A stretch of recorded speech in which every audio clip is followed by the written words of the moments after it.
Hi అండి. Welcome to our channel home of Vasishta. నేను ఈరోజు మీకు ఒక టేస్టీ గోకరకాయ ఫ్రై రెసిపీ అయితే చూపిస్తానండి. చాలా డిఫరెంట్గా, చాలా సింపుల్గా ఉంటుంది. మీరైతే ఖచ్చితంగా ట్రై చేయాల్సిన రెసిపీ. ఇప్పుడు ప్రాసెస్ ఏంటో చూద్దామండి. నేనైతే ఇక్కడ ఒక పెద్ద మిక్సీ జార్ తీసుకున్నాను.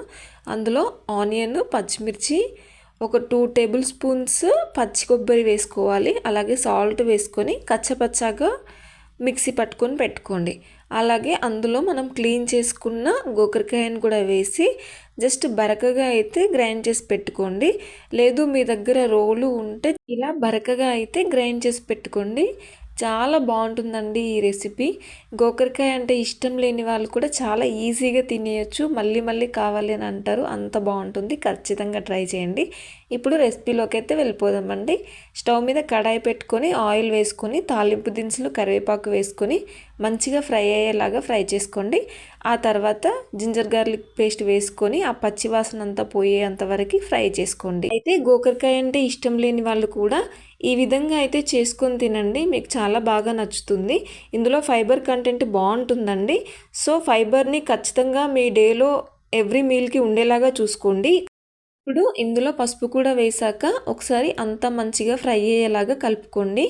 ఆ తర్వాత మనం ముందుగా మిక్సీ చేసి పెట్టుకున్నాం కదా, ఆ చిక్కుడుకాయ మొత్తాన్ని కూడా ఇందులో యాడ్ చేసుకొని అదంతా కూడా మంచిగా ఫ్రై అయ్యేలాగా అయితే కలుపుతూ ఉండండి.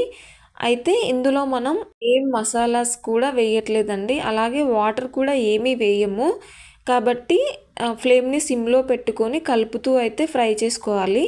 మీకు కావాలంటే చివర్లో కొంచెం లిటిల్ వాటర్ స్ప్రింకిల్ చేసుకోవచ్చు, అంతేగాని ఇందులో వాటర్ ఏమీ వేయము, మసాలాలు వేయము, కారం వేయము, ఏమీ వేయము. ఇప్పుడు ఇందులో మనకి కొంచెం సాల్ట్ తక్కువ ఉంది, ముందు మిక్సీ చేసినప్పుడు వేసాను కదా, ఆ మిగిలిన సాల్ట్ని ఇక్కడ వేసేసి సెట్ చేసుకున్నాను అంతే. ఇప్పుడు దీన్ని మూత పెట్టి కాసేపు ఒక 5 మినిట్స్ సిమ్లోనే ఉడకనివ్వండి. తక్కువ ఫ్లేమ్లోనే ఉడకనివ్వాలండి, లేదంటే ఒకేసారి అది మాడిపోతుంది. మనం వాటర్ కూడా వేయట్లేదు కదా. అలా కలుపుతూ మళ్ళీ మూత పెడుతూ మళ్ళీ కలుపుతూ అయితే మంచిగా ఫ్రై చేసుకోవాలండి. నేను ఎందుకు సిమ్లోనే ఉడికించాలని ఇన్ని టైమ్స్ స్ట్రెస్ చేసి చెప్తున్నానంటే, మనము ఇందులో పచ్చిమిర్చిని అండ్ గోరుచిక్కుడిని రెండింటిని కూడా మిక్సీలో వేసేసి ఒకేసారి ఆయిల్లో వేసాం కదా.